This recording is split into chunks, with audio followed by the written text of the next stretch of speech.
take it back, take it back, take it back, take it back, slide, slide, slide, slide, slide, slide, slide, slide, slide, you finna go live, slide, you finna go live, slide, you finna go live, slide, I like you got some skate, skate, song, skate, song, skate, I like you got some skate, I like you got some skate, I like you got some skate, I like you got some skate, I like you got some skate, skirt butter jet, let's go, pull off with you, slide ding, ride ding, there ding, moving with you, drop it with you, time about the green light, let's go.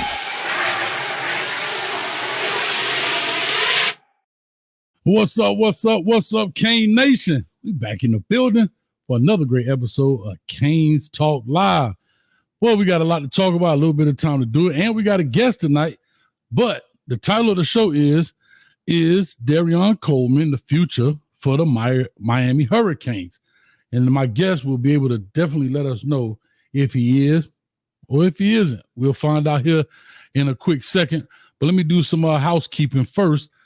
First of all, we all just finished the Hayes show, had over 1,000 people in the chat for that to see where DJ Pickett, I did say Coleman, DJ Pickett was going to commit to. It was between Miami, LSU, and Oregon, and he decided to choose LSU. A lot of people were shocked and surprised. Some people weren't, because people thought it was between Miami and Oregon. Oregon was talking about dropping the bag. Miami is the closer home team. LSU was like, yeah. And guess what? That boy going to be Go Tigers. So he out there with Corey Raymond and Brian Kelly. Going to make it happen. 6'4" cornerback. They got him as the number one cornerback in the nation. And I just dropped his WRE, which stands for Watch, React, and Evaluate. So definitely go check that out if you have not already. And you can see his breakdown on how I did and talked about all that good stuff and all the other good things. Also, let me know in the chat if you guys have been getting notifications. For some reason, for the past couple of days, a lot of people say, hey, Coach, I didn't know you were on, didn't get a notification. So do me a favor. You may have to hit the bell and it, like, I don't know, not unsubscribe, but take the bell off and put it maybe back on. I don't know, maybe a YouTube glitch. Maybe it's a shadow ban because your boy out here working. Huh? I'm your favorite coach. And that's what it's all about. So that's maybe what we got to do, but you got to get it in. Real quick, also, before we get started, and I believe this was on the previous show, and I may be wrong, but I just want to make sure. Shout out to 334 Kane in the building for the $50. He said, what up, Coach? So I appreciate that $50, man. Thank you so much. Clap it up for him.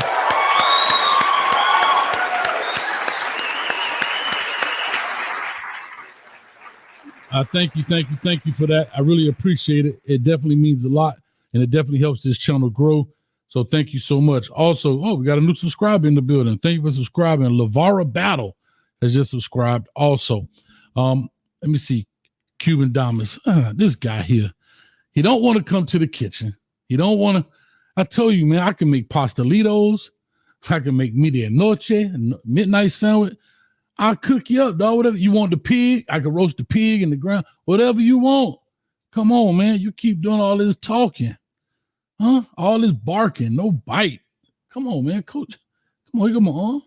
Here, come bite it. Do something.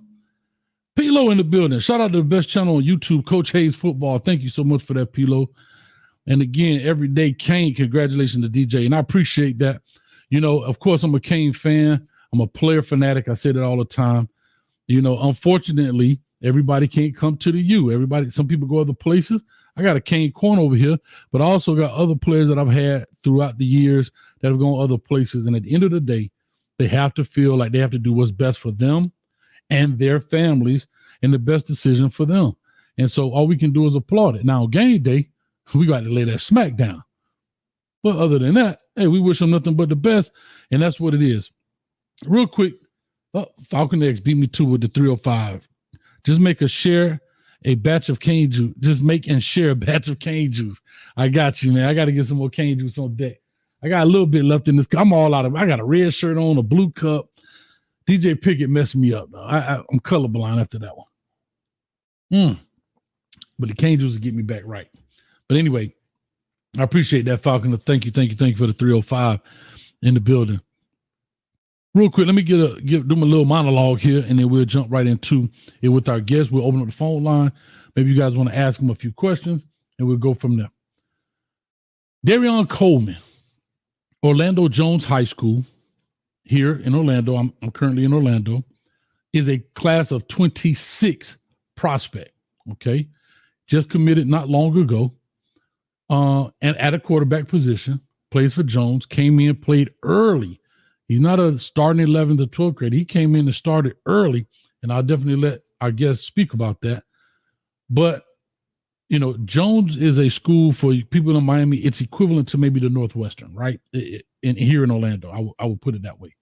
A bunch of talent, a gang of talent, and, they put kids in college every year and all of that good stuff. But unfortunately, they haven't gotten over that hump to get to the state. Well, they got into the state game, but to win it. And what I've been hearing around the city is this young man, Dereon Coleman, is the one that's going to get him over the hump. Not only that he has this year, but he's got next year. So can he make it a two-peat, or a repeat, I guess, back this year and maybe next year? I don't know. We definitely going to find out here shortly. So with all that being said, let me go ahead and jump straight into this and bring our guest on in the building. Y'all clap it up for Baylin Trujillo in the building. I'm all jacked up. Hold up. I'm pressing the wrong buttons. Here we go. All right, we got you here, man. Some of y'all know this guy. Y'all seen him before when we kind of first started our Kane show. He used to come on all the time, and he had some real interesting takes on these Canes. So before we get into Dereon, Baylin, talk to me about these Hurricanes, man. What is your thought on this year? Because I'm on the fact I said 10-win minimum. The acquisition of Damian Martinez, I'm at 11-1 right now. Talk to me. Yeah, no, I agree with you. I think this is, every year we always assume they're going to win, I would say 8, 9, 10 games. And I think, unfortunately, our schedule has been kind of tough. And, we just think that because they're Miami, they should win the games they're supposed to, and they compete with the games that, might be a toss-up, but we end up coming out on top of those games. That's how we think about it every year. And then it's just we always perform below our standard. And unfortunately, that's just been the last decade, I would say, for Miami football.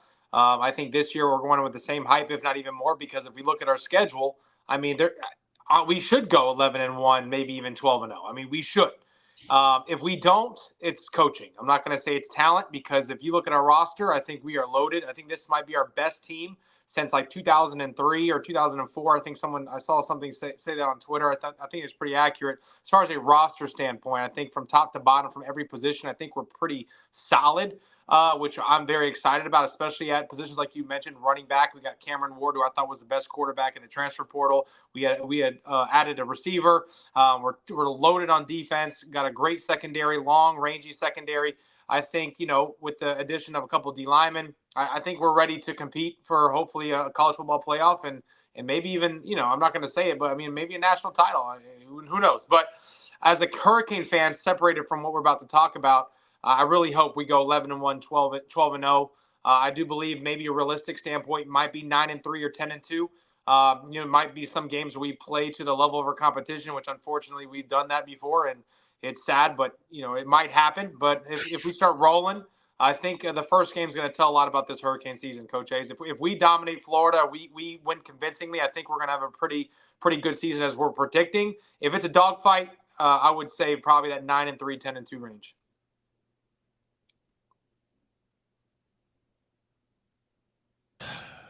Baylin, you hurting my feelings. That 9-3 hurts my feelings. I know, and it would hurt mine too. Trust me. So, all right, I'm gonna let that ride. Here's what I'll say. Okay, let's talk about it. You train quarterbacks. How good is Cam Ward? I think he's the best quarterback in the portal. I thought, there was rumors when he first entered the portal that he was going to go to Ohio State. That's the type of caliber he was in the talks. And, of course, he was really the only one people were watching as far as going to the NFL draft. The other guys were solid in where they were standing as far as hitting the portal and staying in college football. He was literally the only big name that people were deciding whether he was going to go to the draft, whether he was going to come back. I love his story. He's like the underdog story, which is kind of similar to who we're going to talk about today. And he was a no star out of high school, betted on himself, went to a first year program and lit it up, bet on himself again, hit the portal after the coach left, went to Washington State, did phenomenal. And now he's at the University of Miami. And again, he started off as a no star coming out of high school. So when you talk about that, I just love his story. And then on top of that, I think he was, again, the biggest name coming out of the portal. I think Miami hit the home run. I think with the addition of Cam Ward, that's why we're talking about college football playoffs and going 11-1. If he is not under center for the University of Miami this year, I don't think that's the conversation. I think we have another mediocre team. That's how important Cameron Ward is and how talented he is and what he brings to the University of Miami. Now, I brought this up last year not last year, when he came here, about his season last year at Washington. Not a great team, I'll say. But he ended up, 3,700 yards, something like that. Yeah, he had crazy.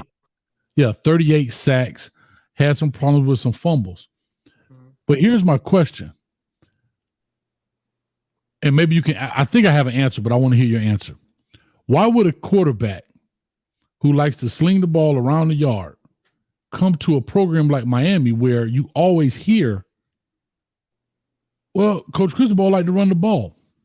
You go get an acquisition like Damian Martinez where maybe that cuts you 50-50 in run-pass game. Instead of maybe 60-40 pass, you can probably mile around 50-50-ish with the run game, pass game.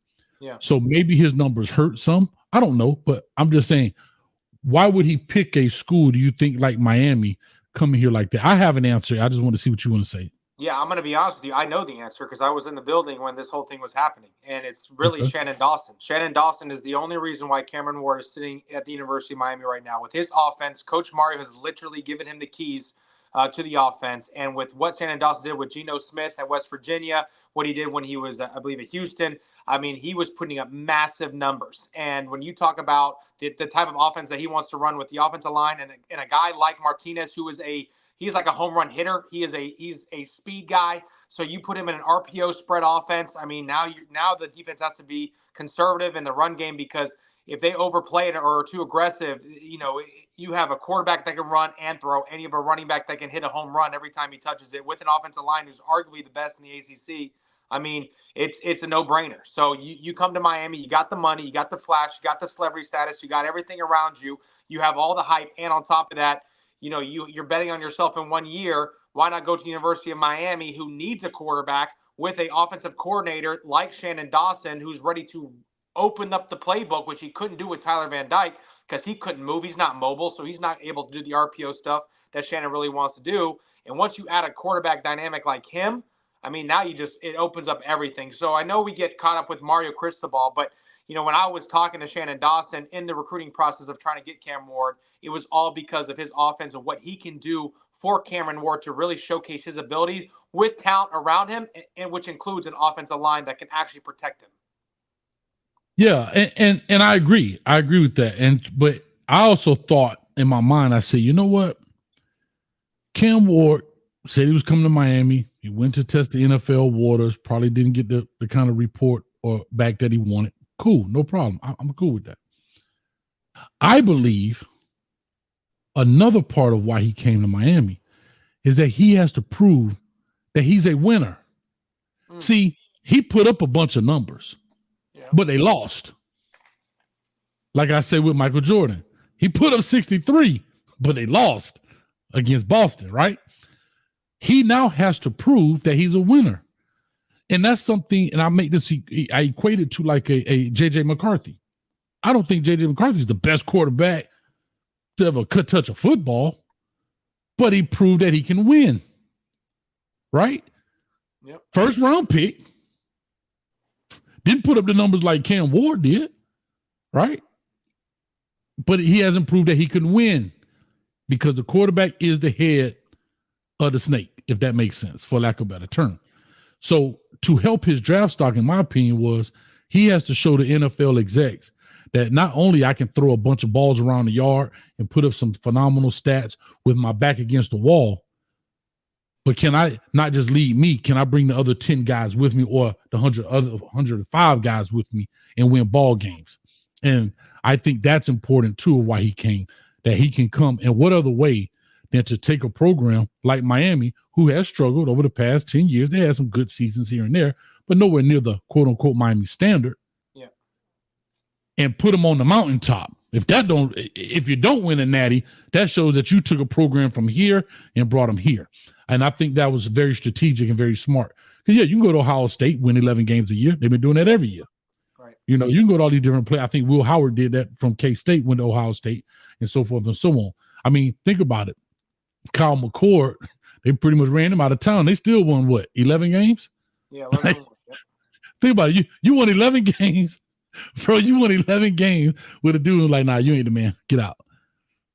That's some tough sledding, cuz. That's some tough sledding. Yeah, all right, let's dig into this, man. Like I say, I don't know if I'm being shadow banned here, man. I've never had 45 people in the chat. What's going on here, man? I'm telling you, I think YouTube playing funny, baby.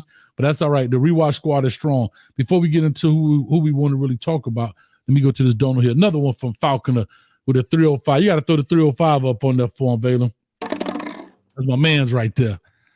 And opening with the win in the swamp would be huge. What do you say that? Thank you, Falconer, for the 305. What do you say about an opening win there?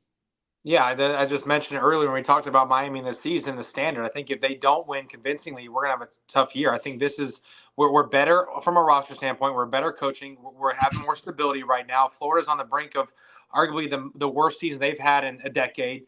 And, Miami is a rivalry game. The last time they played was in Camping World. It's a close game, a game that we were big-time underdogs, and we should have came out with a victory there. I was at that game live.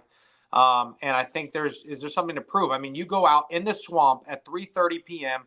on opening a weekend of college football, and you go into the swamp as the University of Miami, you better make a statement because everybody has a hype around Miami. Now they're projected ACC champions this year. They're projected top 10 as finishing in the year, 11-1. Possibly 12-0, 10-2, whatever it looks like. But for whatever reason, everybody's saying Miami should be a contender for the playoffs this year. You got to make a statement, and that happens early. And that's a big statement because not only is it Florida in the swamp, even though they're kind of struggling, it's a rivalry game. So as we know, rivalry games are it can go either way. But if you go out and dominate like Miami should, and I think they will, I think they're a two touchdown favorite in this game for my prediction, as I mentioned earlier in your show a couple of weeks ago. I believe I said 31-17. That was my prediction for the score. If it's something like that in the swamp, I think Miami's heading in the right direction, but they got to come out and make a statement. If it's a dogfight and it's a 14-10 game or 21-17, Miami pulls it out or even loses, yeah, it's going to be a long season. I think this is the game. With no better way to really put it on, because after that, it's like 4 straight cupcakes. So you got to make a statement in your first win to get any type of, publicity, notoriety, or even credit, to be honest. Yeah, and even the momentum to carry you through. Because like you said, you got those 4 games. Then I think you got to buy it and go to Cal. Yeah. So it's a lot going on. Yes, and like I said, hey, when the moon and stars line up for you, take advantage of it, baby. Yeah, no, for sure. Yeah, people are like, all right, coach, y'all gonna win because y'all don't play nobody. And so what? Yeah, and then Florida State had the same stuff last year, right? But they'll take that record all day long. All you're gonna hear is 13-0. Yeah. Right? Exactly. Okay, then. So enough said. All right, let's get to the man of the hour. Unfortunately, he couldn't make it tonight. Dereon Coleman, the class of 26 quarterback, University of Miami Hurricane commit from Orlando Jones High School. I titled this show, "Is Dereon Coleman the future for the Miami Hurricanes?" We talked about Cam. We talked about Cam Ward. We know he's a one and done. We know Emory Williams is sitting in the saddle, kind of came in and played. Reese Parfenbarger is there. Judd Anderson is there. You have a Luke Nickel coming in, and then you have a Dereon Coleman coming in. So the room is pretty much stacked. Now, you can argue about talent levels and so forth, but the numbers are there. Talk to us before we get into all of that. Dereon Coleman, you had an opportunity to train him. Give us a little backstory on this young man. Yeah, Dereon Coleman is an elite talent, and I train a lot of kids. I've been doing this business for 10 years. I train a lot of good quarterbacks. I have over 42 Division I quarterbacks I've trained. I actually just did a list the other day. I've trained 6 or 7 professional quarterbacks, And it's just been a blessing to be in this business. But when I say all that to say this, Dereon Coleman is the most elite arm I've ever trained. And I say that because I've developed him from the ground up. Now, his dad had a big part in his development early on in his years. When he was 4 years old, he was throwing a baseball around, and his dad knew right then he had a gift. So he really focused on training the fundamentals of quarterback, because he himself was a quarterback, played at Florida A&M. And they were just working from the ground up. And then finally, around 10 years old, he went to an FBU All-American camp that I was asked to coach quarterbacks at. And his first pass, he drilled it at me at 10 years old, mind you, and it was a composite ball. So he threw it at me as hard as he could, first pass, and I'm like, wow, this kid's got a gift. I mean, that thing came out pretty. But when I caught it, I felt the composite. So if anybody knows me, I'm like, man, composite balls are just so like unrealistic. I mean, kids throw under their legs, behind their back, and it's like a perfect spiral every time. So what I did was, like, when I caught it, I launched it. And I told him to go get it, and he looked at me like he didn't mess up. But I told him to go get his ball, because I don't like composites. I'm all about leather. So he ran, he got his ball, came back in line. The very next rep, I mean, I'm telling you, he tried to throw it as hard as he could to hurt my hand, because he was so mad. But I knew, man, right when I did that, I knew I got him right here in the mental game. I'm like, okay, if I can just really contain this kid, he's going to be so elite. And he was so much better than all the kids out there. And he was just 10. I think he was one of the youngest ones out there. And I'm telling you, he looked better than all of them. And so after the camp was over, his dad came up to me and was like, hey, man, I'm going to be honest. I've never seen a coach be that hard on my son, other than obviously himself. And he's like, and he respected you because he actually did the things that you told him to do afterwards. And he usually shuts down from other guys, but he really like gravitated towards you. So he's like, I need to get your number and let's start working. And mind you, at this time I'm in Orlando and he was living in Polk County in Plant City. And so from that point on, he was coming to me 3, 4, 5 times a week on a consistent basis. So he was driving over an hour just to see me in training. He never missed a workout. No matter where I was, it was a period between like 10 and like 14 years old, year round, 4 years straight, no matter where I was, whether it's a training, a camp, like interviews, anything like that, Dereon Coleman was literally right next to me. His dad made sure of that, and they believed in my process. They saw his development take off, and obviously I was his mentor as well. So, I was just always in his ear telling him the things. But the crazy part about this whole story and how I developed him from 10 years old to now he's 17 was I always told him I was molding him to be the next Miami Hurricane. Because again, as we just found out, I'm a massive Hurricanes fan. Now, granted, I love all the schools that give all my kids the opportunity to live out their dreams. So I have gear from all over the country, schools. I mean, in his class alone, I got 3 of the top 10 quarterbacks. He's one of them in the country, and one's committed to Notre Dame, the other's to Michigan, and now Dereon's committed to Miami. So, I've got gear from all over the country. But as a Hurricane fan, seeing this kid, obviously I want Miami to have the best talent. So when I saw him at 10, I'm like, I'm molding you to become a Hurricane. So that was always the thing. But during the time between 10 and now 17, Oklahoma was pushing out so many Heisman Trophy winners at quarterback that he was like, my dream school is Oklahoma. And it's so ironic that now up to this point at 17, his 2 decisions was Oklahoma and Miami. And so when he was going into the 8th grade, we made a decision because it was like me and his dad were planning out his whole life.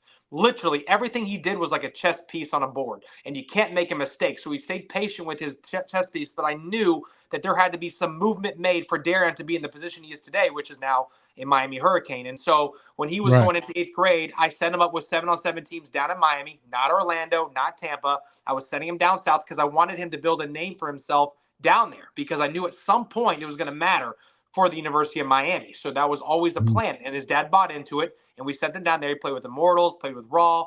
South Florida Express really wants him now. But it was always the plan to get him down there, whatever that looked like. At that point, I really didn't care. But I believe Raw was the first team, or Miami Immortals was the first team to reach out to me about him, and it just worked out that way.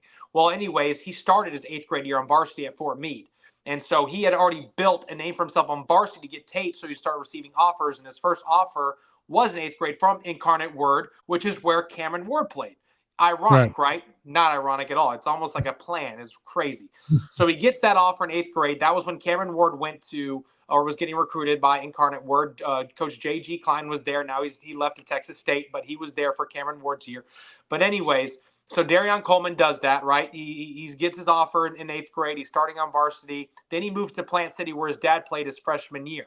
And it was trying to buy time. We needed some time before I pulled him to Jones, because I knew at some point he was going to play under my former head coach, Elijah Williams, who's now the head coach at Jones High School. And so I knew at some point it was going to happen. So we had to make a decision. And Fort Meade is a great program, but he wanted to, either he was going to go to Jones now or he's going to play for his dad's alma mater until that time was going to happen. So he went to his dad's alma mater, played 3 games, started on varsity as a freshman, and then I got the green light from Coach Will. Hey, we need him right now. And so it was crazy how, he transferred in the middle of the season, but we knew the timing was just way too good. So he needed to learn Coach Williams' system, playing JV and some varsity his freshman year. So we tagged him and we got him over to Orlando after game 3 his freshman year. And then he split time or whatever on varsity, but he played JV just to get to know Coach Williams' system. And I knew there was a transfer rule there. So technically he was on varsity, but he couldn't play for a couple of games because they had to clear him. So it was just a crazy mess. But I know his freshman year, the whole goal was to learn the playbook. Now here comes his sophomore year. Right before camp starts, there's another Elite 11 finalist that I trained, Trevor Jackson, who's now at Florida State, was an Ole Miss commit, 4-star quarterback, just became an Elite 11 finalist, decided to transfer to Jones to win a state title his senior year. Well, he transfers to Jones. Mind you, Dereon Coleman's already been there for half a year, actually almost going on a whole year because now he had that fall and then the spring. And then Trevor Jackson transferred in July going into August for Dereon's sophomore year, now Trevor's senior year. And Coach Williams is very big on fairness. And so he said, hey, this is an open competition, but it's Dereon's job to lose. But if anybody knows, if you're a senior or a 4-star, you're an Ole Miss commit, you got a lot of attention, you're an Elite 11 finalist, which means you're one of the top 11 quarterbacks in the entire country. At some point, the job was going to be Trevor's. Well, this is how special Dereon is. Their first game that they're competing, he gets thrown out there first, Dereon does, against Jesuit in a big setting at Camping World Stadium in Orlando against the quarterback who's getting all the attention in the 26th class at that point in the 26th class, which is Will Griffin, who's now committed to the University of Florida. They go head-to-head, and Jones puts a thrashing on Jesuit. And the final score is 38-18. Dereon Coleman threw 5 first-half touchdowns, and there was no way that they could bench a kid, even though Trevor Jackson was coming in with all this hype, that just put on that type of performance in one half against arguably one of the best quarterbacks and probably, I wouldn't say best teams, but Jesuit had a lot of hype going into last year. And, I mean, Dereon just made it look so easy. And obviously with the addition of Vernell Brown, who's now deciding between a couple schools, which Miami is in his Final Four, he was a late addition, which he threw about 3 touchdowns to him alone. But, again, it's just when you have that type of performance, it was hard for Trevor to make that move to become the starter, no matter who you were, because now you've got a kid like Dereon for 3 years rather than one guy for 1 year. So they definitely split time. But so the narrative was, oh, Dereon took over the starter that was Ole Miss and made him lose everything. No, that wasn't it. It was because Dereon's so competitive, he never gave up his job. So he was always the starter from week 1. And nobody really knows that other than myself, obviously. But Dereon was like, no, you're not going to come in here and take my job. It's mine to lose, so I'm not going to let you have it. So he started every single game this year. Every game or this past year. So Trevor, so again, the media is going to shape it one way because you're a 4-star guy, not getting much stats. You're not playing as much, and they're seeing the sophomore. But at the end of the day, Dereon is just that guy. So no matter who you put up in front of him, I've never seen him in a setting, whether it's camps, obviously at Jones, or any type of competitive scenario where he's been at, that he is not the alpha in those settings. Even in my trainings with the elite guys, when colleges maybe come see them or whatever, he's always the most talked about kid and the one that brings the wow factor because of his arm talent. And I can't explain unless you see this kid in person, because people are going to look at measurables, but you can't deny the arm talent. That's one thing that these media outlets aren't saying is he can't play. You're telling me a kid that split half the reps his sophomore year compared to all these other 4-star quarterbacks in the entire country who had a complete sophomore year, and some of them started their freshman year. He ends up being a 4-star quarterback with half the time, with 20-plus Division I offers, and got the green light from Mario Cristobal and Shannon Dawson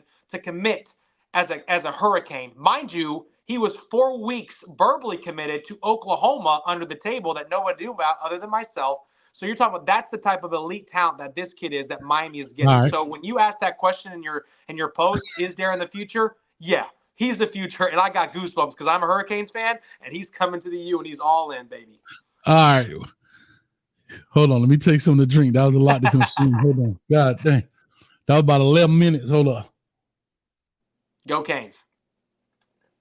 Cane Juice still biting. All right. Real quick before I move on, shout out to Google, man, with the 305 in the building. Thank you, Google, man, on Cash App. Thank you so much with the 305. Yeah, I'm trying to pull it. You done froze up my stuff. Oh, it's broken. I guess I got to do it this old school way. All right. Woo. All right. So let me ask you, there's a lot to consume there. So let me let me break it down. So okay, so he came in. So Trevor Jackson comes from West Orange, if I'm not mistaken, for his senior year. Yes. For his senior year. Okay. So me and Street talked about this on Hayes Street, and we brought this up. And you said something like I said, if I got a young guy who's even or better than an older guy, I'm going with the young guy. I got 30 games or I got 10 games, you know. And I know for Coach Will, that was a hard decision. You know, this young man transfers into the school and he's looking to be the guy. Hey, I'll compete with the young man. But like you said, I'm an Ole Miss. Maybe miscalculated the competition, but it is what it is. And those are tough decisions. And again, now the narrative gets painted that, oh, this young guy took it. So now you could kill the confidence of Trevor Jackson, who fortunately for him, he goes on, I believe, did he walk on at Florida State? Is that correct? Yeah, but he's a walk-on, but he's getting paid through NIL, so he's not paying for school. So he's on scholarship, but he is. I mean, Florida State costs nothing but $10 a year to go to. I mean, it's Florida State. Yeah. $10 a year. I mean, they're basically giving away degrees over there. I'm just teasing. Free stipends university. All right. Yeah. Free stipend. Oh God. Anyway, free soup kitchen university. That's what it is. But no, I'll just tease. But anyhow, that's interesting. And you keep talking about his talent. What makes the arm talent special? You say you got 40 something guys, professional dude. But what is it about this young man that makes his arm talent so special? Yeah, when you have a fast twitch like he does, when the ball literally releases out of his hand in literally 0.3 seconds, I mean, that's the fastest release I've ever trained. I mean, ever. I mean, a lot of guys have some whip action. Some guys have longer releases. Some guys have like shot put releases, but he has the quickest twerk I've ever trained. I mean, that ball just flies out of his hand. And here's why it's so special. He's 165 pounds, and he could throw 63 yards on one step with no momentum, no running. We're talking flat-footed and lets it go. 63 yards. That is what I call freakish and generational talent. So when you put 20 more pounds on a kid that 165 pound who's already throwing 63 yards, you put another 20 pounds in the next 2 years. I mean, the kid literally can be like Cameron Ward, where he's running to the right, throws across his body for 70 yards and a touchdown. Like the kid, the arm is endless. So when you're able to generate that much talent or that much force and that much twerk at 165 pounds, that's why it's the best arm talent I've ever trained, because all these other guys who are throwing just as far are 6'4", 220, 6'4", 200, bigger frames, bigger masses, right?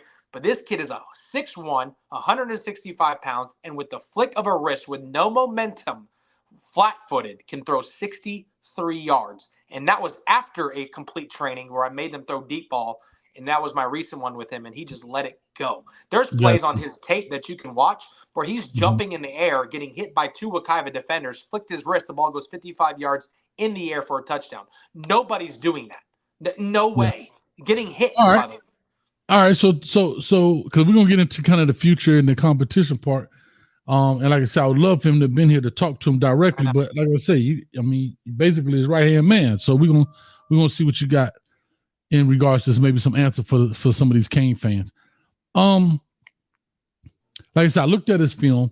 I haven't broken it down because he's a 26 player. I try to do it by the years. Yeah. Also, not saying him is just a general rule.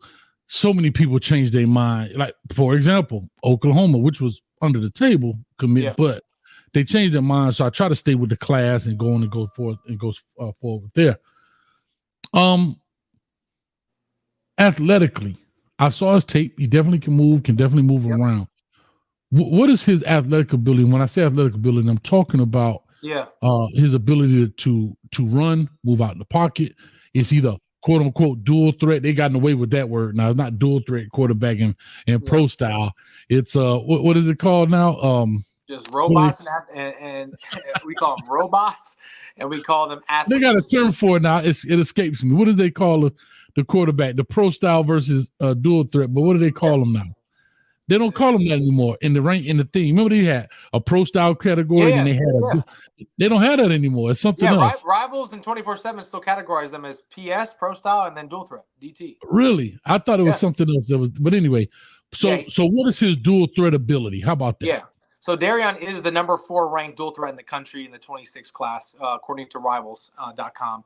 And no, he shows just that. I mean, if you watch his tape, even from back from Fort Meade, he does things on the move really well. He glides. He's a very smooth player. But honestly, the best part about Dereon is he likes to stay in the pocket. He doesn't actually like to move. He will sit as long as he can before he makes a decision whether he wants to escape or not. He feels more comfortable in the pocket, which they should. He plays the game so slow, and that's why I love watching Dereon play, because it's to his tempo. And when you're in total control on the field as a quarterback, that's when you're dangerous, because now the game's not too fast for you. You're not panicking. You're calm. You're in your own space, and you're comfortable doing whatever you need to do because you're confident. And he's such a confident player in who he is, and he knows he can make any throw on the field when he has to. And he goes through his progressions, and Coach Williams has done a great job of teaching him the game of football from an IQ standpoint in the film room, on the board. So he understands progressions. He understands protections. So when you're having a kid like that as a sophomore with his arm talent, that's why you see the freakish things he can do on the field. And so with that being said, yes, he is a dual threat. He actually just clocked. They did 40s the other day at Jones. He ran a 4.5 40. And that's laser. They had a laser out there. So he's a 4.5 laser, which means hand time, he's probably a 4.4. So he's gliding. Like maybe, I mean, I wouldn't say 4.3. That's crazy speed. He's not a 4.3. But he's definitely high 4.4, 4.5-ish. So yeah, that's rolling. But that gets it done. But there's a highlight on his tape against Wekiva, and even in his commitment video that he posted, where he literally separates himself from the entire team from the 50-yard line. I mean, he breaks up the middle between two defenders that almost hit him. He literally squeezes right through him with his small frame, and he takes off, and he doesn't even get touched for a 55-yard touchdown. I mean, he completely separates from all the DBs, everybody. So, I mean, he's got that extra gear that we're talking about. So when he goes through gears as he runs, which is obviously something that you really want to see when you're talking about a dual threat guy who's not just so flat-footed that can make and extend plays because you're athletic, but you're actually pulling away from defenders, and he's got that in his ability to run. But again, the best thing about him is he considers himself a pocket passer that can run, whereas obviously ranking and recruiting sites and 24/7 Rivals on 3 all have him listed as a dual threat because he shows the ability to run on his tape and what he can do in camps when he runs the 40 and stuff like that. So, but for him, yeah, he's freakishly athletic. He's long. He's rangy. Again, his dad's about 6'2", 6'3". His mom is tall. She's like 5'8", 5'9". So I know at some point he's going to probably be 6'2", 6'3". And again, if you add another 10, 12, 15 pounds to his frame, he's going to be the best quarterback in the country, and he might go to number 1 slot in the class. Gotcha. So, quick question. We're talking about Superman here. What's his kryptonite then? What would you consider a weakness for? I'm just saying because everybody has it, right? So no. And it's good to discuss because you're looking at a guy. He has 2 years left of high school to develop or to correct or to enhance whatever may be lacking a little bit. Yeah. What would that be? Well, first, let's start about gaining weight. He needs to start eating more. I think that's the number one thing. I think he likes his physique. Not eating more, eating more of the right things. I tell him proteins, your pastas, and Coach Will does a great job. He won't let him leave the weight room every day until he eats a complete meal in front of him in his office. I've seen it from myself, so I know he's getting the nutrition. Actually, I was at his house on commitment day, and Coach Will literally Ubered him protein to his house. So I know this is happening. He's already gained 15 pounds since last year. So he's 165. He was under 150 last year. So imagine that. So his body does show that it can gain weight. So that's exciting. Wow. But from a football standpoint, we're really focusing on understanding your why. So he knows he can make any throw on the field. So knowing your why and why you're throwing there, because sometimes last year he did throw about 6 picks last year.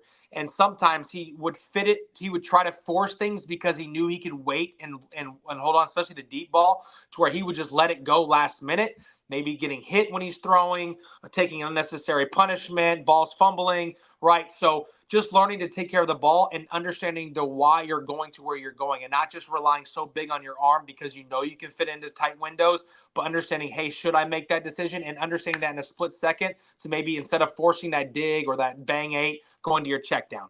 Knowing your why. Okay, I didn't like it there because it looked a little too cloudy. The middle linebacker, buzzed to the middle of the field. I'm not going to risk that throw, so I'm just going to go to my check down. Maybe knowing it's quarter, so the corner bails. No one's in the flats right now. So you just little things like that, understanding the game and knowing your why. I think that's what we're focusing on. So a lot of film work, a lot of board work, which is what we've been doing in the offseason for Dereon, especially when he's at Jones with Coach Will. So again, understanding that because again, last year the turnovers that he had was either he's holding on to it too long because he knows he can fit into any window late down the field or throwing it middle of the field as far as he can, or even just being loose with the ball in the pocket, kind of careless because, again, he's holding it on too long. So he loves to, like I said, he loves to stand in the pocket. He does not care about the people around him. He will literally sit there. So knowing, hey, you don't take unnecessary shots, escape when you have to, throw the ball away, don't force it because you know you can make the throws. Just understand your why and let the game just come to you because he's such a confident player. Gotcha. Real quick, what did I say right before we went on? You remember what I said? I don't know if I think I took you down, but I said something. Look at this. Shout out to you, Gold Wire. Oh, man, yeah. I'm wearing a red shirt today. Yeah. I said that too, didn't I? Was like, dang, I got on a red shirt, but I ain't had time to change it. Guys, I'm sorry, guys. At least and unfortunately, he's wearing Oklahoma colors right now. So let's just not do that. He's a Hurricane, guys. Go Canes. I'm colorblind, man. Right in my eye. Come on, man. Give me a break. I'm sorry, guys. At least it's my logo stuff. Come on. I mean, like you, Baylor, I got a closet over there full of stuff. Sure wish Miami would send us some stuff. Huh? Can I be honest with you? Miami has never. Can I tell you that? Many times I've been in Miami, they've never given us anything like this. I'm talking about maybe the new coaches, but back then, nothing. Yes. Not a T-shirt. Everything that say Miami, anything that say Miami, I bought it. Wow. I bought it. Anything I say that says Miami, I bought it. Probably out of Canesville. That expensive because they don't sell it in Walmart or Target anywhere. Right. So no, and tell me this: where can you find Cane stuff up here where we live? Oh no, it's Florida State, Florida. That's it. There's no Miami. Florida State, Florida. You order everything online. Everything's online. Yeah. So I got everybody else. He said, "Tighten up, coach." My bad, dog. I'm gonna do 25 up downs when I get off the show. I promise. I brought up a piece about Jones. Historical program here in Central Florida, Orlando, being the first black high school here and so forth. The equivalent, I would say, Miami Northwestern. Same story, different cities, same stories. Ton of talent, ton of athletes. Alumni base is strong. The games are always packed. Speaking of Northwestern, they played that the last time Miami and Northwestern and Jones were in a state title game was against each other. So against each other. That's correct. That's 100% correct. And Jones, unfortunately, was that their first time ever getting to the state? Yeah. So they first time ever getting to the state title, end up losing it to Northwestern, but they always got a ton of talent. I remember, I think when I first moved up here, Coco was kind of their nemesis. Like, Coco was always giving them a problem. Right. Kind of got me either switch divisions or conference, whatever. But anyhow, is this young man capable of getting the Orlando Jones Tigers their first state title win? Yeah, it's happening this year. They're gonna become state champions this year. I would put my business on it. I know what they're doing behind the scenes. Dereon has grown and way more mature this year. I think with the talent around him, like Vernell Brown, they just added Larry Miles from West Orange, who's a freak, who also could be a Hurricane come here soon. There's a lot of pieces that they've added to that puzzle. Offensive line is freakish. They average 6'5", like 280 right now on the offensive line from every position besides their center, who's a straight A student, who was a starter last year. So I just think that they have all the pieces perfectly planned. I mean, they've been to the Final Four, I believe 5 of the last 8 years. Final Four. They've lost back-to-back Final Fours to the same team. which is Homestead, the last 2 years on the last drive of the game, both of those games. So we're talking if the kid catches a crossing route last year on 4th and 10, he's going to walk into the end zone because the guy who was over him blitzed, and it was a perfect pass by Dereon, threw it right in his head and his helmet. Boom, dropped. If he catches that ball, he scores. They win the game. That's right. So, that was at Homestead at Kimball that Drive. was at Homestead. Yep, that was at the first year was at Jones, and then last year was at Homestead. Yes, I remember that. I remember that. So Jones is right there, and again, and then like I said, 4 years ago, Jones was in the state title game against Northwestern. So, and then the year after that, they lost to a team in up in the Panhandle in the Final Four in overtime by a blocked extra point. So, I mean, Jones is right there every year, but this is the team. This is probably their most complete team, and the scary part about this is they're young. And so a lot of these key pieces come back even next year for Dereon's senior year. Obviously, Vernell Brown's going to hurt. He's a game changer in himself. So without him being a senior year, that's going to hurt Dereon. But I'm sure there's going to be other pieces that come in for their senior year to try to play with Dereon, obviously. But I do think that this is the year that Jones finally gets over the hump. And the best part about it, they don't have to see St. Thomas Aquinas now. Their hardest team is going to be either against American Heritage or Norland, and they have to play each other in the Final Four to get to state. So Jones could probably coach their way with blowouts in the playoffs and find themselves against Norland, which I would probably predict over American Heritage right now. Because shout out to Norland, the Vikings, D-line. baby. Yeah, I'm a little right. Norland helmet over here. Yeah, man. So I think that this is the year that Jones gets it, and I think they do it in fashion that they've never done it before because Dereon's about to lead it to their first ever state title, and no better way than doing it against a Miami team because he's committed to Miami. So let's put on a show for the U, baby. I love it. So real quick, let's switch gears just a little bit back to Vernell. And I don't know how close you are to Vernell. Yeah, he comes and catches for me when Dereon trains. All right, good. So, I mean, what do we got to put some hundreds in his pocket? What we got to do to get the man to the U? Yeah, I think obviously with the addition of Dereon Coleman, that really helps, to be honest with you. I know that he's down to 4 schools, which is Florida State, Miami, and Ohio State. I believe it's Florida State. I know that definitely Miami. I know it's Florida. Yeah, it's Florida. It's all the Miami schools. Miami, Florida State, Ohio State. Okay, so it is. Okay, but I believe Florida State's the least of the 4 that he's interested in from conversation, not even specifically with him, but just from the camp, right? We talk about the village around him. It could be from him. I don't know. But I do believe, obviously, his dad played at Florida, so that's going to be very hard to obviously not look at. So I honestly think if I'm a betting man, and my sources, not maybe directly from him, it's going to come down to Florida and Miami. Those are probably the 2 he's looking at. I know Ohio State's out there, but that's out of state. That's like a dream school for a kid. But we know that their room is pretty loaded right now and young at Ohio State, so I would highly doubt that Vernell's going to go up there and try to compete with guys like Jeremiah Smith. And not saying that he can't, because he definitely can. But I'm saying as far as you want to be an impact player right away, I think you're looking at the Florida schools as that opportunity to make a name for yourself and get yourself as a true freshman on the field and being that guy because he's that good. And so I think it's going to come down to Florida and Miami. We both know that one school can't outcompete the other in the NIL space and the money space. It ain't happening because Miami actually puts out real money. No shot at Florida.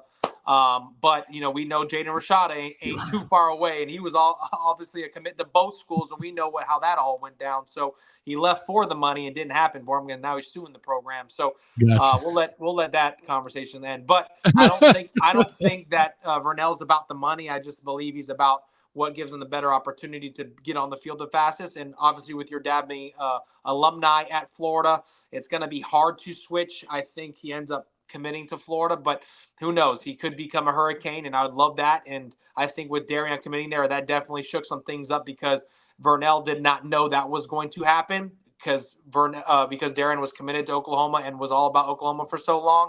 So now with this happening, there's a lot of moving pieces, I'll say, at Jones when it comes to the Hurricanes. There's a left tackle that Miami's hard after right now, and Xavier Payne, who's also in the 26th class. He's like 6'7", about 265, 270, freak athlete, left tackle. So there's a lot of things that are happening because Dereon committed at Jones specifically, and obviously we know Vernell Brown's there. So we'll see. Hold on, there's 2 O-linemen now. There's 2 O-linemen. Yes, Edgewater's O-lineman just committed to Miami, and I believe I want to say OCP. Yeah, OCP's OCP.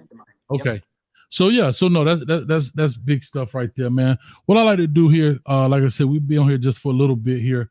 I'll open up the line, let the queue build up as we talk. So if you'd like to go ahead and give a call, I guess it'd be nice if I press the right button, because I got a different screen up. So hold on, here it is.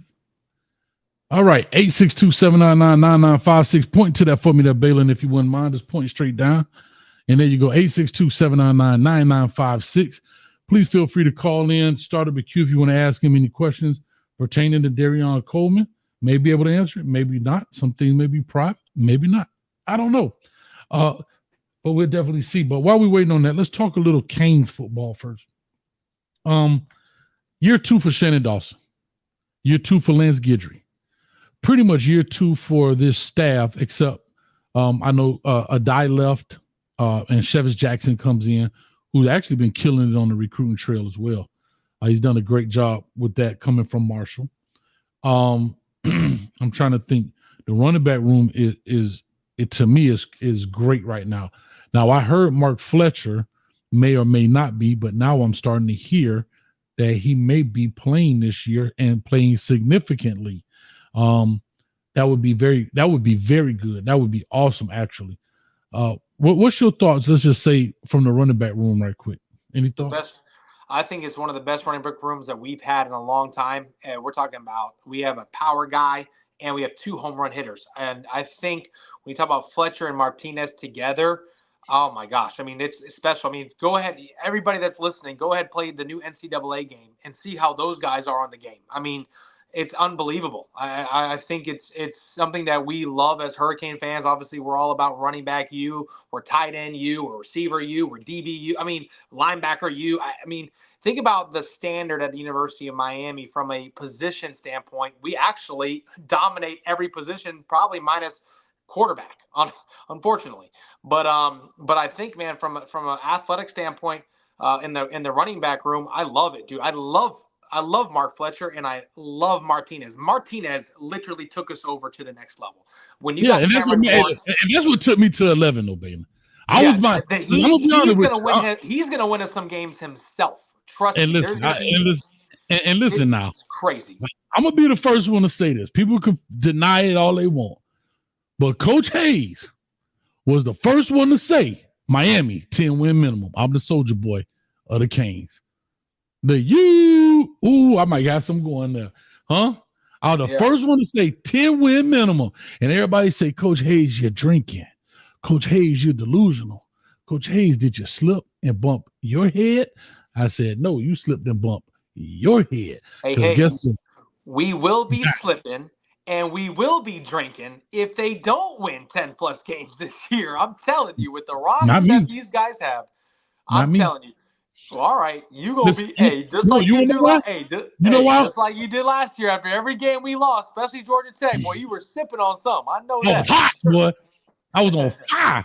But listen, let me tell you this. Let me tell you something on a very serious note. I've said this before, and I'm being dead serious. I'm not a pain freak, though. I'm not.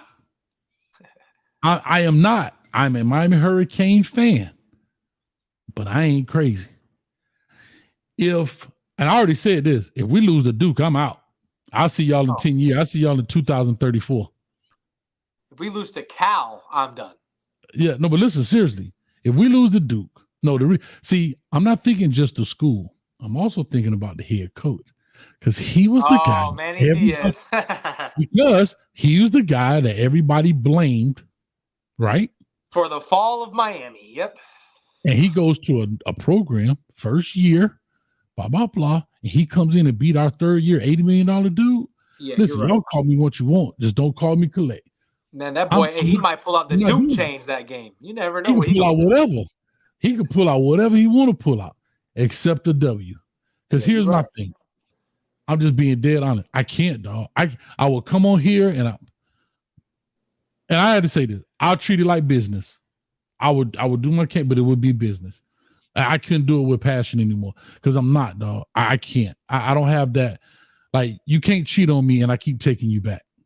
Yeah. Right? In relationships, you're going to make a mistake, right? Your wife not perfect. You're not perfect. But she didn't kill your trust. When you do that, unless the whole team got the boo-boos, bruh, I ain't have no understanding. I agree. You come into Miami, you have everything that the Kane fans said that we didn't have is why we lost games. You now possess it. They throw $100 million now. They let you hire. You got expensive staff. You got everything that none of your predecessors had. Unlimited coaching, transfer portal, NIL deals. Like, and you lose to Duke, bro. Can't do it. Won't do it. Can't win with them. Can't coach like with that. them. You're right. Hey, can't coach with them. Can't do it. Go Knights, UCL. Oh man. Go Bulls. Nah. I'm just saying. They right here. Like, and people can say, "Oh, coach, I'm not a sweat. I'm not a pain freak, dog. I'm not. Not with what we got, dog. I'm sorry. Not with what we have, dog. Yeah. No. Nah, it's because of Manny Diaz. You're right. That puts the extra salt on the wound. Yeah. That's the stink because he was they blame that man for. They still blaming him. Man. This man, a Winston Well, been a coordinator, came back, got another job, and they still blaming this dude. Nah, dog. No, sir, not gonna do it. Yeah, no way. I don't care if Peyton Manning and his coach went back for that one game and played. Better not lose that game. And they coming to the crib too. Man, we might have taken Mario Cristobal loafers and make him walk back to Green Tree. Straight up. Let's not even talk about it. It ain't happening. So we're not even gonna speak into existence. I could talk with pure confidence because I know it ain't happening. That's why I talk about it. Like, you know what I mean? I don't have no problem. He did hit the home run with Malik Murphy. I'll give him that. He hit the home run with that quarterback. That was massive. I agree. I don't know what NIL they're paying him, but boy, they got some nerds out there that put some numbers together because I don't know how that happened. Yeah, wait, trust me. He's already got his degree in hand. He ain't even finished classes. Trust me. 6.7 million. Come on in. But anyway, yeah, man. So I got the phone line open. They don't want to talk to you, Baylin. Let the people know they need to talk to you. Ask some questions, man. I don't know. Is everybody jumping off the edge because DJ Pickett?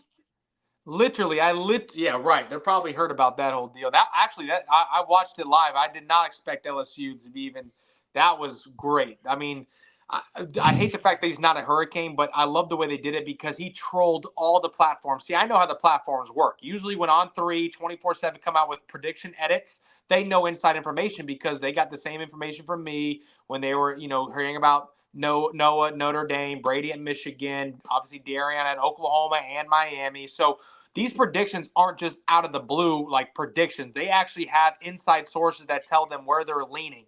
So the fact that DJ Pickett told all of them, or a source within his camp told everyone last night he was going to go to Oregon, and all those commitment or those prediction edits came out, and now he went to LSU. I think that was a pretty cool deal because it was all him. So it was his moment to make this kind of news go, whoa, what just happened here? Because based off the articles, based off the predictions, based off how the media portrayed this kid, it was Oregon, Miami. And if anything, it was really Miami all the way until last night when this Oregon thing started coming out. So LSU, great get for them. They hit the home run with DJ Pickett.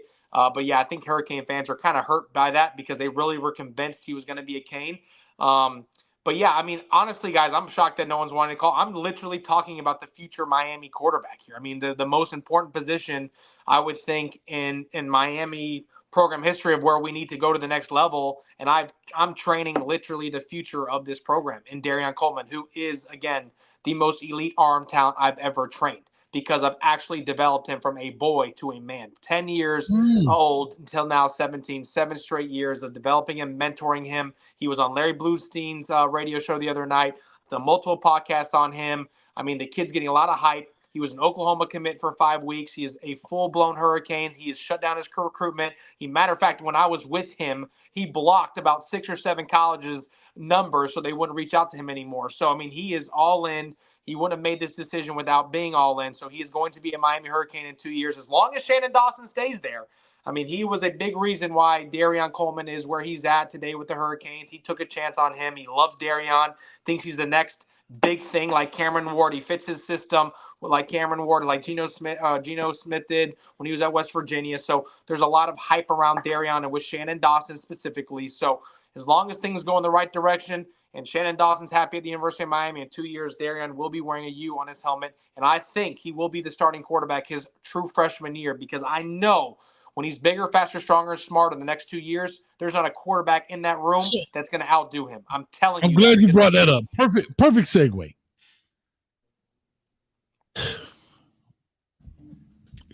We talked about this earlier. Cam is one and done. Emory Williams played. We know he broke his arm. He's back in the fold. Reese Parfenbarger. Mm-hmm. Okay. Because remember, Dereon has 2 years. Yeah. Who do you think after this year will be the man at the helm? Yeah, I think it's going to be Luke Nickel. He's going to have the best opportunity to come in. I don't think the true freshman. The true freshman. I think Poffenbarker, whatever his name is, I think he's got an opportunity to be the guy next year. I don't think the other two guys are what Shannon Dawson likes. He's not about the robots. He's not about the standstill 6'4" guys. I know Emory Williams has the experience. He won a big game for us at Clemson, right, or versus Clemson. Showed really good promise against Florida State, the game in which he broke his arm. But I think for what Shannon Dawson wants to do with how explosive his offense is, I think you need a more of a dynamic, dual threat guy. I think that Luke Nickel shows that ability to be a runner when he has to, more athletic than just your pocket passer. I think Poffenbarger, whatever his name is, I think he's got an opportunity because he does show how athletic he is. He's done some really good things. He has got a lot of experience. I just think his height is what hurts him right now. He's not that big. I think he's only right at 6 foot, maybe 6'1". I think he goes into camp next year as the starter. But I think if you want to, like you mentioned earlier, and how Dereon was last year at Jones, if you have a young guy that's just as talented or shows a little bit more promise, I think you have to go with the younger guy. But if you know that Dereon's coming in right behind him, I mean, it really doesn't matter who's starting. I think with Dereon is bigger, faster, stronger, smarter in the next 2 years.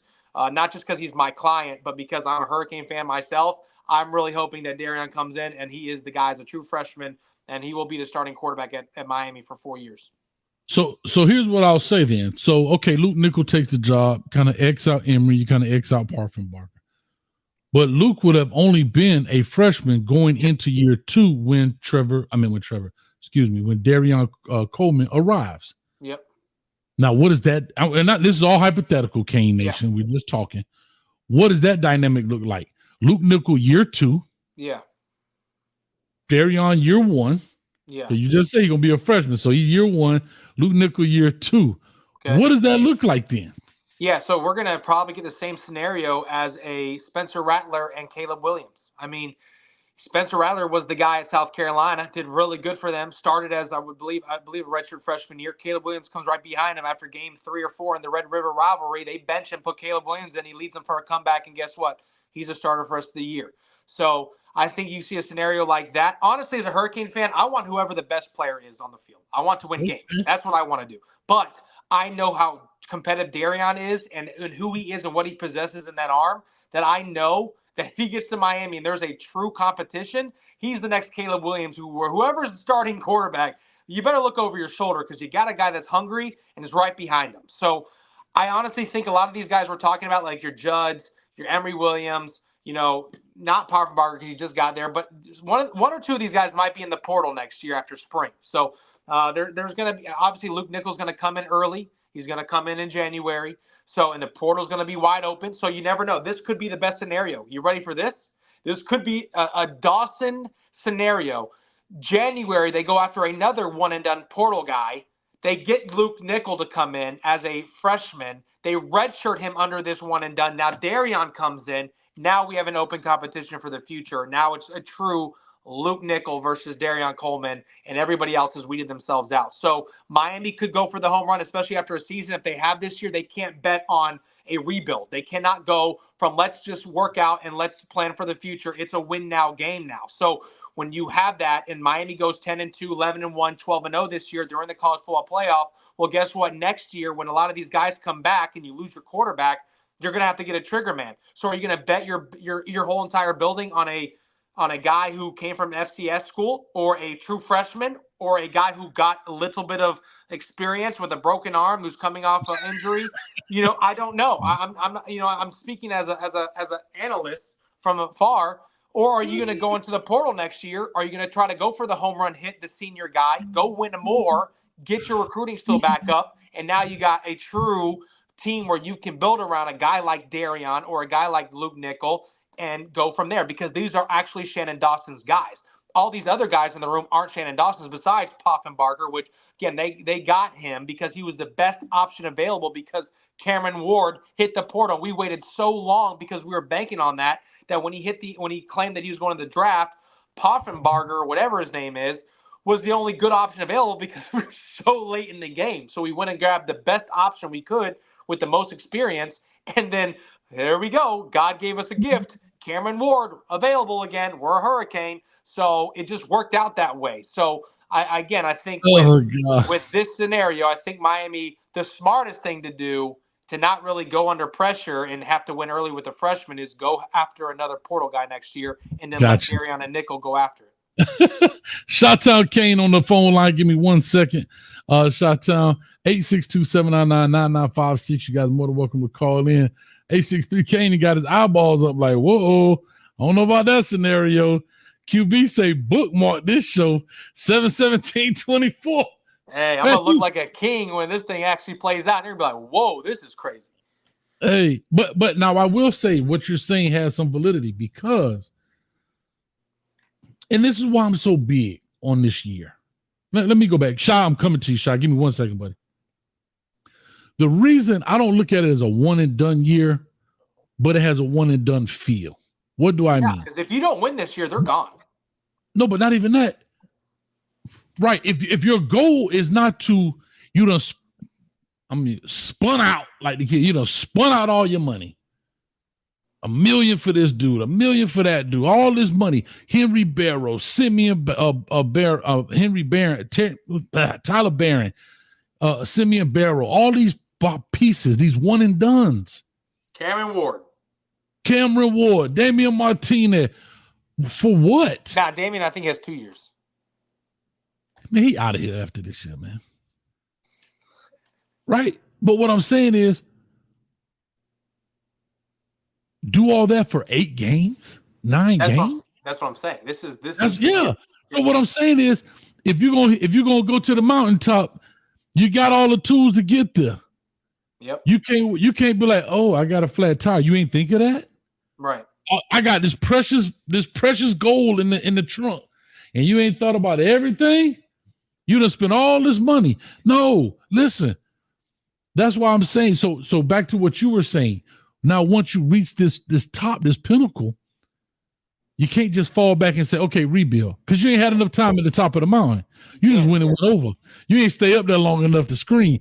So you may have to, if you don't believe that Reese Poffenbarger, or you don't believe in Emory Williams, or you don't believe a Judd Anderson can get you there. Do you want to put the helm in, and do you want to put this in the hands of a true freshman in a Luke Nickel? I don't know. Everybody's not Trevor Lawrence. And people always make the exception the rule. Well, Trevor Lawrence, he's the exception. Yeah. Yeah. Right? Think about it, 132 teams. How many of those 132 teams have freshman quarterbacks? And those freshman quarterbacks had them within the top 4. Right. Or top 10. That's what you think. That's what you're betting on.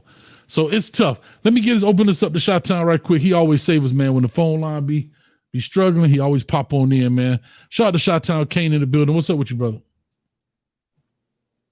Oh, I muted him. My bad. I hit the button twice. Coach tripping tonight. I was about to say, because I heard muted, and then I was like, oh, nah. It's the red shirt. Baylin, can you hear him? Yeah. Okay, good. Talk to us, Sha. Yeah. Man, like, I don't know. I just caught the show. I was coaching, trying to watch DJ Pickett commitments. I don't know what we're talking about right now. Man, we're talking about the Canes. Right now, we're on the line with Baylin Trujillo. He's the quarterback trainer for the 2026 quarterback commit, Dereon Coleman, for the Miami Hurricanes.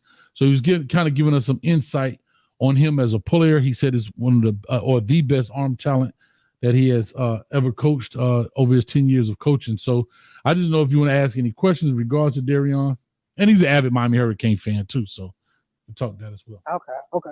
I probably won't have any questions, because we all might have the answers for right now, but a year later, 2 years later, it might be a whole different equation. So I don't have too many questions. But how do you feel if Dereon stays committed? How do you feel the Miami roster will be when he gets there? Because the way I'm looking at it is that if Dereon sticks, I think the talent around him will be so much better than past Miami quarterbacks that I think he would be ahead of the 8 ball when it comes to enrolling at the U. Yeah, I mean, you hit it on the head. I mean, what we're seeing now, we haven't seen in a long time, especially with Miami recruiting. And they're going after the younger guys now because they know where this thing is headed and they don't want to have a drop off. So they're already recruiting heavily in the 26 class and even some now in the 27 class.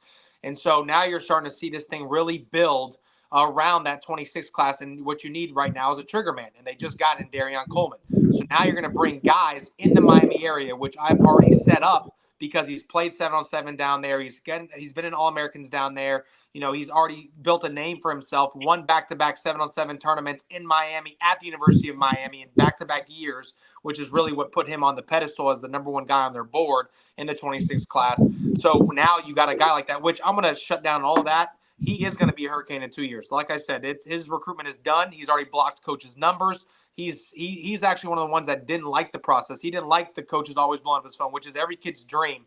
But he was always set on 2 schools. It was Oklahoma, Miami, and obviously he's going to Miami, and Oklahoma got their guy in Jaden.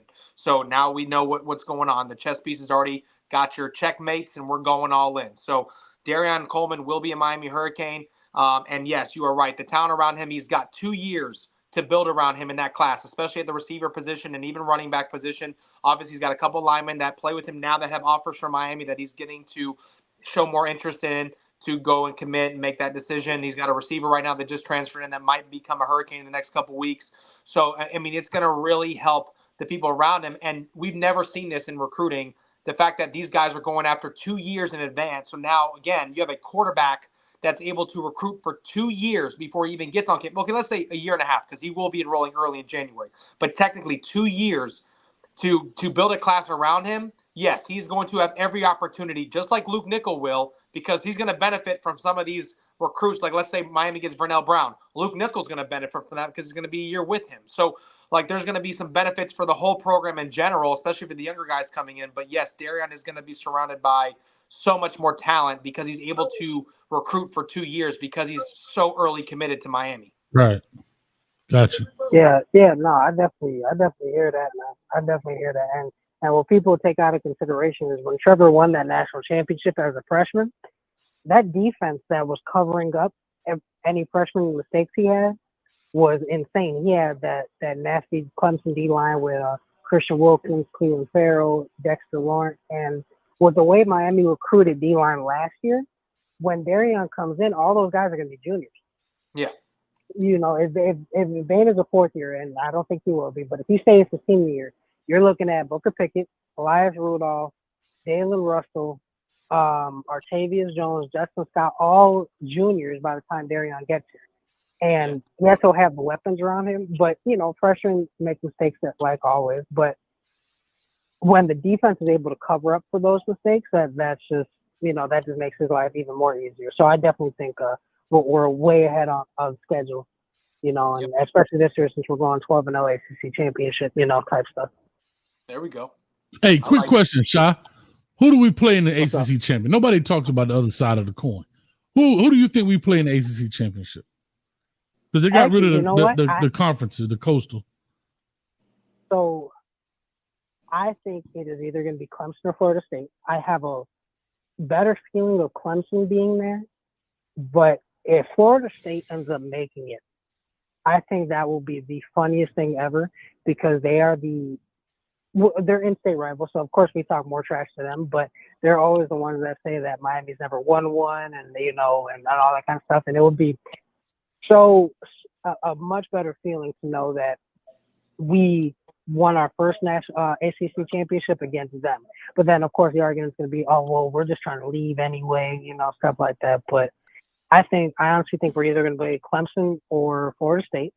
I think it's more likely going to be Clemson, and I think that would actually be a really good game because I think their fans were upset that they lost us. I think they went on a winning streak after they lost us. I'm pretty sure. So I think that would be a very well televised game, and we need to get back at the last ACC championship game we went to versus them. All right, well, yeah, no, we'll see. We'll definitely see. We'll definitely check it out. Hey, that's a good question, though, Hayes. And I think, honestly, I think the ACC is not a Coastal versus Atlantic anymore. I think it's the best record now. They took it out. That's what I say. Because they took it out. So I think there is a team that people are not talking about right now that might be talking about. So, yes, highlight this show. I think it's going to be Miami versus NC State. I think NC State's a sleeper. I think with Grayson McCall, the quarterback there now, I think that really changes the game. That defense was pretty good last year. I think that's a team that people are sleeping on that might have a crazy year this year. Also, we might have a rematch for Virginia Tech. For some reason, people are high on Virginia Tech, which I'm not sold on yet, but we'll see how that plays out. But I think Florida State, I think they lose maybe 2 or 3 in the ACC, which is going to knock you out of that playoff, I think, or that ACC title game. But that would be awesome. I think I would love your prediction because there's no better feeling than beating Florida State twice in 1 year, and especially crowning an ACC title with that. I think that's massive. I think that's only happened once. Other than that, I think we beat them in the regular season and in a bowl game, I believe, 1 year back in the early 2000s. They say it's hard to beat somebody twice, though. Yeah, that's true. Yeah. Hey, listen. I just know we need to beat Florida State, Duke, and Virginia Tech. Those are the 4 teams I know we got to beat. Did he say Duke? Did he just say Duke? Ooh, I hate Duke. I hate him. Hey, the best part about all that is all those games are home but Florida. So, I mean, we have a really good shot at being great this year. Bro, like, you couldn't script this come on, man. This, you know what? Right? Somebody said to me, I think it was my man T from Baltimore. He was talking about the ACC and so forth. And he was like, people, the ACC not sweet like everybody think. Other teams win it year after year. It's not the same team. And I'm like, I know. And it's our turn. It's our turn. Yeah. Like, that's my thing. It's our turn. The talent is there. You've been there 3. Like, think about it. 3 year is typically the jump coaches make when they make their move. When they start to really put their imprint onto a program is year 3. Year 1 is they clean house and now it's their roster. Yeah. Think about it, because those guys are now juniors. Yeah. Yes. It is year and you add the portal. So you got your guys and the guys you recruited in the portal. So I mean, Wesley Bassett was his first recruit. Think about it. Wesley Bassett was his first recruit. That's where he went. Still had his tie on. Went straight to Miami Central. Guess what? Not only was he first recruit, he brought his head coach with him. Yeah. Absolutely. Been there 3 years. So that's what I'm saying. This is now year 3. So all of the quote unquote bad apples have been put to the side. I just say it like that. Yeah, again, the transfer portal makes things move a lot faster. Right? And you're mixing in your 3-year guys. What are we talking about? And think about this. And we got some freshmen who are not sitting there waiting. They're actually major contributors in Francis Mawinoa and Ruben Bain. He had to wait 2 or 3 years for them to contribute to these wins. Like, what are we talking about, y'all? I am ready. I'm so ready. I don't think we leave. We only leave the state twice. Oh no, 3 times. My bad. 3 times. Because the Syracuse, I don't count. We're in a dome. I don't really count that as leaving. We're inside. Bro, we even lose to Syracuse, I'll be pissed, bro. Like, we go first time. I think that could be a good game. But bro, no, it's not. It shouldn't be a first year head coach at Syracuse. Kyle McCord, save us. Come on, dog. I'm talking about Louisville. Syracuse. Louisville. I thought you said Syracuse. I'm sorry. Oh, no. Yeah. We said dome. I immediately thought Syracuse too. I was like, Syracuse. No, that's what you're talking about. I think he switched it. I was probably talking over. But yeah, man, like, Syracuse. Yeah. Anyway. No, we go to Louisville. I think that's going to be a really good game because that place always rocks whenever Miami goes. It's gonna be a night there. game too, y'all. I promise you, they're gonna make sure it's a for night sure. game. Oh yeah. What? And it be rocking. Hey. Oh yeah, definitely. They be rocking at Louisville at night now. But one thing about it, I like when we play in Louisville because we usually come with the win. It's always at home where we struggle with Louisville. Yeah, I'm about to lose it right now. And then I feel my blood pressure. I'm about to lose it. I think the hardest game we go is the Swamps are going to be a hard game to play. But when we travel across the country to California, that's going to be our boys going to be tired. Tired? That game, nah. No. Yeah. Tired from what? Leave on Wednesday. It's a bye week. Leave early. I'm being dead serious. See, that's head coaching though. On a serious note, you're not flying out on Friday night. Get out of there on Wednesday. Is that actually a bye week? Do we go to Cal right after the bye week? I think we go to Cal after the bye week. Oh yeah, we'll be straight. Oh yeah, we'll be straight. But if we don't beat them by 28 plus, we're in trouble. Yeah. No, but all I'm saying too is only thing I'm saying as well is that, bro. No, that's not true. I think we got the bye week after Cal. Yeah, hold up. Yeah, I think it's after Cal. But look, hey, guess what? Cameron Moore's going to be playing like he's at home, so we're good. Yeah, but here's my thing. Here's my thing. To the West Coast. Yeah, but here's my thing. On a serious note, on a very serious note, get your behind up and leave on a Wednesday night, or leave on a Thursday morning. So you leave on a Thursday. It's a 5-hour flight. You can even leave you can actually even leave on a Thursday afternoon. Like get there 5 hours. You gain that 3 hours. You gain that 3 That's hours. what I'm saying. So leave on a Thursday afternoon. You go, you have dinner, chill, relax, let the bodies get acclimated to the jet lag. You got all of Friday, right? Instead of you normally traveling on a Friday, you traveled on a Thursday night and you're there all Friday. Eat breakfast, go to meetings, set up a practice. They got a high school around there somewhere you could do walkthroughs because that's what you do on Friday morning anyway. California, but not even that. What do you do on Fridays before you travel? Walkthroughs. You don't practice on travel day. Yeah, you're going right in the hotel parking lot. Yep. Walk through. Quarterback, everybody want to throw, and they do like they tackling and somebody putting a finger in somebody's ear and flicking them in the head. That's foolishness. But you're there already. You're already there. So when you wake up Friday morning, you're there. Yeah, man. Like I don't see why this team can't win 11 or more games. I think we have the perfect schedule and the perfect team to just perform above everybody's expectations. And everybody's like, well, normally Miami, stumbles or whatever, but not. Coach Mario was brought in to fix the culture of that. To not have these players play down to the level of competition. Man, for $80 million, you better be fixing more than culture, dog. You better be able. You better be going there and get up under the sink and change the leaky faucet, tighten up the cabinet doors for $80 million. Shit, man. Hey, listen, we ain't doing none of that up in Gainesville, so I don't know. I don't care about Gainesville. The only thing they got cabinet doors. They got cupboards. But anyway, man, let me get up out of here, Shy, man. I appreciate you, brother. All right, man. Hey, I'm looking forward to seeing Dereon do his thing this year, man. Hopefully he brings Vernell with him. Yes, sir. Yes, sir. All right, buddy. Yeah. All right, Shot Town in the building. Oh, excuse me, y'all. I'm sorry. Coach, that cane juice biting. But anyway, I think it's this red shirt that's throwing me off. And shout out to you, Go Wild, man. You're like, Coach, the red shirt. I'm sorry, guys. Coach Blue. You know what, man? Just dang, Baylin. I think I chipped my tooth on that one. Oh well. Anyway, well, like I say, man, we here, we just have fun with it. Let me do this. Oh, doggone it. I forgot I'm on a different screen. That's why. Went from football coach to doggone computer technician. This is crazy. But like I say, man, I just will be interested in to follow his high school career or the remainder of it. I'm here.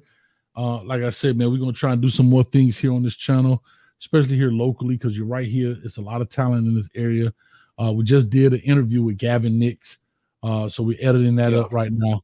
We'll put that together to be in the member section first for some time before we put it out. But we just want to expand. We're going to do some more high school games, come to the games, because me and you, like I said, we used to call the games, play-by-play, color commentary and stuff. And those were fun, man. It was great. Great. First game of the year, Jones versus Seminole in Camping World. We got to be there. You got to see your boy Dereon put on a show, man. Hurricane commit. You know the date? I believe it's that last weekend of August. So whatever that is, right before high school starts, it's that Friday night. Actually, they moved it to Saturday. So I believe it's August 20th or 19th, 20th. One of those. It's in that week. Long before football season. All right. Yeah. All right. But Camping World. Yeah. Come on. All right, we'll make it happen, man. We'll get out there. Huh? And you're going to have to cover a lot of Jones games this year, especially if you got Vernell Brown coming to Miami and Dereon coming. Man, we got to mic them up, dog. We might try to get in that game. We mic the kids up and all that stuff, man. There's too much talent out here to miss it, man. Yeah. And like I said, they got one more kid that might be committed to Miami. I want to see Elijah Melendez. Elijah Mendez, yep. You got to see Jones versus Edgewater. You got Dereon versus that tackle that's committed to Miami. You got two Hurricanes in the Edgewater Jones games. And also Jones plays Osceola. That's another one. Then you got and you also got Lake, the Cowboys? Yeah, I believe that they're on this. Oh, they might have played last year. I don't know. Maybe they're not playing this year. Okay, but you have Lake Mary versus Osceola. I might be at that game. You got Noah's committed to Notre Dame. Got Elijah at Miami, so that might be a good heavy hitter. So what about the Dr. Phillips game? The Stanley. What's Stanley's last name? The quarterback. Stanley Anderson. Stanley Anderson, the quarterback. He's committed to the school that we don't want to talk about. Okay, you talk about Duke. We hate Duke. We hate Middle Tennessee now for other reasons, and we don't even care about them. But now we do because they. I ain't care about them. I hate Duke. And they got the same dang colors. Crap. I hate them, dog. I hate them, and I don't even know why. I hate. Like every time I say Duke, they're catching a stray because they really haven't done anything. Yeah, they have done something to me, dog. Really, they haven't done anything. They're the ones that they're like the kryptonite of Miami. Every time they play, it's always a good game, and they sometimes upset us. Like remember, Daniel Jones came to Miami in the pouring rain, beat us. That was crazy. Then we had to do a 15 lateral just to beat them on Halloween with like 3 illegal hits. I hate to say with 3 illegal hits, dog. Listen, the only reason they didn't call us back. The best part about that victory was it was at Duke, so we didn't even need to really have the refs. Like they still gave it to us. Like how awesome is that? The only reason, can I tell you the only reason they didn't call it? You know the only reason they didn't call it? Because those refs wanted to be for the next 10 to 15 years the top 10 craziest football plays of all time. And they knew if they called it back, it was like a no play. So we may not be on TV, y'all, for the next 10 years. So guess what? Hold your flags. He did one of these. Hey, you know what's funny? Before this show, I was literally on YouTube, watched the top 100 plays of college football in the last decade. And number 1 was Miami Duke. See what I'm saying? Top 100, and Miami was number 1 at the kickoff return. See what I'm saying? That goes down with the guy that. What game was that? Was it Michigan when he got the ball and ran through the band in Alabama and Stanford? Yeah, I'm just saying, like that's the kind of stuff that I'm talking about, dog. That I hate, dude. I hate him. I fucking despise him, dog. Hey, we gonna get him this year, though, my boy. I'm losing it. I gotta go for a walk. But yeah, man, we got a lot of games to catch this year, man. We got a lot of games. Yeah, man. We're gonna make it happen. But Baylin, man, it's been an hour and 30, man. It's really been fun, man. It was a lot. Letting people know where they can find you, where they can talk to you. If they got an up and coming quarterback, that maybe if they're in this area or hell, they want to travel, whatever the case may be. And we'll definitely chop it up. Yeah, I mean, some of you Miami fans should know me a little bit because I used to be on his show for about a year when we were actually good. We were whipping everybody's butt. Then I had a son. Is that Baylin? See, there it is. Look, what I just tell you. Look at that. Yep. So they missed me. I hope I'm on the show more this year, man. That'd be great. Yeah, man. We get you on. But yeah, you can find me at Baylin Trujillo on my Instagram and Twitter accounts. I'm more active on Twitter. I'm on there all the time. Or you can see what I do quarterback business wise on my Instagram at BTrueTruQB training. And then, like I said, or you can visit my website at www.BaylinTrujillo.com. You can see my training schedule, my camp schedule, where we're going to be at, my YouTube channel, my workout videos, all that's on there as well. But hopefully you're going to catch me also on Coach Hayes' football show throughout the year, man, because I love that show. I love my prediction segment. And I'm not going to lie, I was always right. So if you really want to know what I think, hey, I'll never forget the day I'll never forget this. The Florida State-Miami game where I called it. I said it was going to be 56-10 and the final score is 52-10. I'll never forget it. You sent me a gift card. You guys looked at me like I was crazy. I forgot I was doing a gift card. 52-10. I'll never forget that. And I had to FaceTime you guys because I was at the game and I was going to be on the show after the game. I was in my car, remember? And I was so hyped. I'm telling you, dude, I missed that prediction segment for that reason on the show. We got to do that. I forgot about the gift cards, man. You used to say, hey, we used to, and guess what? I won a lot of them because it was always about who's the closest in prediction. You're like, oh man, here we go again. Got to send him another card. Here go the sad part. I will win, and I had no gift card because I was paying myself. You were on the other end of the stick. You win, it's like another show. I'm winning just so I don't have to pay out. Hey, unfortunately, your wins were you called the other team winning and the other team would win. So, that was the unfortunate part. But yeah, man. Shout out to V12, miss him too, man. And I look forward to catching you more on this show, man. Appreciate you having me. Go Canes. Yeah, I love it, man. Appreciate it, man. And always go Kane. Let me pop this up here. Baylin, thank you, man, so much. And appreciate you, bro, for coming through, man. Yes. All right. I'm going to wrap this up right quick. I know he's in the back. Guys, thank y'all so much. L&V, real quick, let me know if notifications came out. I'm not sure if they did or didn't, because like I say, we only had 81. We ain't never did these kind of numbers before. Maybe y'all don't like old coat. Maybe it's the red shirt.